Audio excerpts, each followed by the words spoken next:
ပိုကောင်းတဲ့ဘဝတွေစီအတူတူသွားရအောင်ဆိုပေမဲ့တစ်ဖက်ကလည်းလိုက်ပါခြင်းတဲ့ဆန္ဒရှိအောင်မှဖြစ်မှာ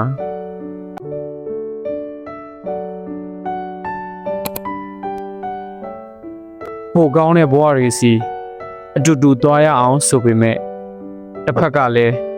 လိုက်ပါခြင်းတဲ့ဆန္ဒရှိအောင်မှဖြစ်မှာကိုကြိုးစားနေရတွေကိုသိမြင်နိုင်မဲ့ဉာဏ်ရည်မျိုးကိုယ့်ရဲ့တဏိတာမှာပါရီလုံနေမလဲဘသူတွေနဲ့အတူရှိနေမလဲကိုယ့်ရဲ့တစ္ဆာတရားအပေါ်မိကိုမထုံမဲ့သူမျိုး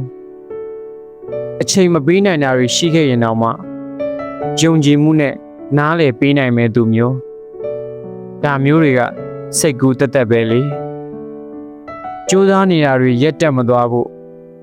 နေ့ရက်တွေကိုအနာတရားတွေနဲ့မဖြတ်တန်းရဖို့မနေ့ဖြန်တွေတိုင်းကိုအကြည်ဓာတ်တွေနဲ့နိုးထားဖို့စိတ်ရှည်တီးခံပြီးသဘောထားပြေဝတဲ့နှလုံးသားပိုင်ရှင်မျိုးကိုဘဝမှာဒီလိုလူမျိုးလေးပဲလိုအပ်နေခဲ့တာ